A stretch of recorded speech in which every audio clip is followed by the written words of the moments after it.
Generally, I provide assistance in civil legal matters to low-income persons when those matters affect basic needs. We're talking about things like income maintenance, housing, anything that's going to affect the basic physical needs of the clients.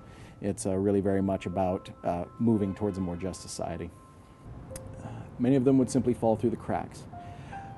We can all imagine some kind of nightmare situation where you lose your job, you lose your health insurance, you lose the things that allow you to remain safe and housed and independent. I'll tell you about Charlotte. Now, Charlotte, as a child, was an SSI recipient, and she had all the supports that go along with that. But very often, when people in her situation reach adulthood, the system takes a good hard look and sometimes decides that those people don't need those supports anymore, and sometimes they're wrong. That is, in spite of her disabilities, she had her own apartment, had a job, and perhaps by all outward appearances, seemed to be independent. Now, she came to us for help.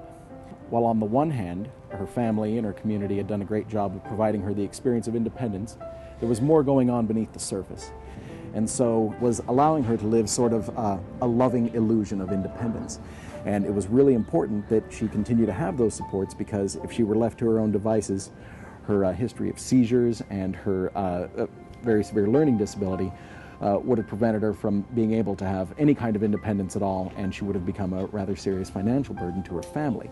It's simply very satisfying to take away a person's fear and to fix the problem that is threatening them. And I see it in their faces, I see it in the faces of their families. Obviously, paying down the loans is the number one thing. But more generally, it removes a lot of the financial pressures associated with being in public interest work.